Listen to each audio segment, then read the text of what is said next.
নারী বোন আমাকে গতকালকে ফোন করে বলেছে উনি স্বপ্নে দেখেছেন অর্থমন্ত্রী উনার টাকা ফিরিয়ে দিয়েছেন। মাননীয় স্পিকার, আমার এই বোনের স্বপ্ন কি পূরণ হবে? আমাদের মন্ত্রী অনেক ভালো মানুষ এবং একজন কাজের মানুষ, আমারও প্রিয় মানুষ, প্রিয় নেতা। আমি মন্ত্রীর কথায় আশাবাদী হয়েছি, কিন্তু দুশ্চিন্তা মুক্ত হতে পারিনি।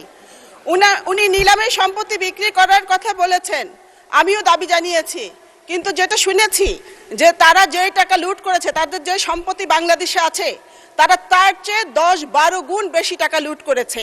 তো সেজন্য নিলামের টাকা বিক্রি করে সম্পত্তি বিক্রি এই টাকা আদায় সম্ভব নয়। মাননীয় স্পিকার, এক নারী বোন আমাকে গতকালকে ফোন করে বলেছে উনি গত পরশু রাতে আমাদের অর্থমন্ত্রীকে স্বপ্ন দেখেছেন। উনি স্বপ্নে দেখেছেন অর্থমন্ত্রী উনার টাকা ফিরিয়ে দিয়েছেন। মাননীয় স্পিকার, আমার এই বোনের স্বপ্ন কি পূরণ হবে? এই স্বপ্ন কি মাননীয় স্পিকার সত্যি হবে? মাননীয় স্পিকার, গত 4 জুলাই মাননীয় মন্ত্রীর চট্টগ্রামের বাসার সামনে গ্রাহকরা মানববন্ধন করেছে এবং মাননীয় মন্ত্রীর সাথে দেখা করে তাদের আকুতি জানিয়েছে। আমি খুশি হয়েছি, কারণ গ্রাহকরা জায়গা মতোই পৌঁছেছে এবং জায়গা মতোই গেছে। মাননীয় স্পিকার, আমাদের মাননীয় প্রধানমন্ত্রী, জনগণের প্রধানমন্ত্রী মাঝে মাঝে বিরোধী দলের মুডে চলে যান। আমিও এই মুহূর্তে বিরোধী দলের দ্বিতীয় সারিতে বসা কয়েকজন সংসদ সদস্যের মুডে চলে যেতে চাই। মাননীয় স্পিকার, 75 লাখ গ্রাহকের প্রাণের দাবি সাথে সহমত আমি প্রকাশ করছি। সেটি হচ্ছে, একদিকে মানুষ টাকা তোলার চিন্তায় আছে, আরেকদিকে এখানে যোগ হয়েছে হেয়ার কাট নামক এক মরণ কাট সমস্যা। মরার উপর খাড়ার গা। মাননীয় স্পিকার, আমি মাননীয় মন্ত্রীকে বিনয়ের সাথে প্রশ্ন করতে চাই, আমি জানতে চাই যে ব্যাংক ডাকাতদের ডাকাতির এবার কেন আমানতকারীদের নিতে হবে? আমানতকারীদের কি অপরাধ?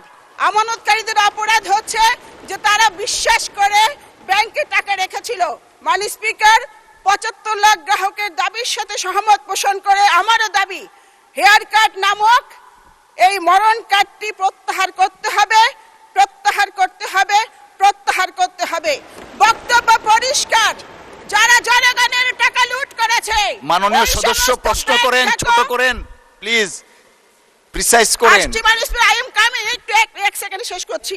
মাননীয় স্পিকার, বক্তব্য পরিষ্কার, যারা গ্রাহকের টাকা লুট করেছে ওই সমস্ত ব্যাংক খেকো, ব্যাংক ডাকাত, ব্যাংক লুটেরাদের কোনো ক্ষমা নেই, কোনো ক্ষমা হতে পারে না। মাননীয় স্পিকার, তারা পৃথিবীর যেখানেই থাকুক ওই ফিরিয়ে এনে তাদেরকে ডিম থেরাপি দিয়ে তাদের এই টাকা আদায় করতে হবে।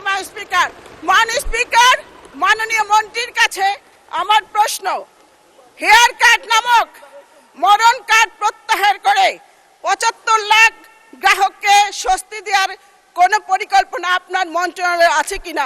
ধন্যবাদ মাননীয় স্পিকার।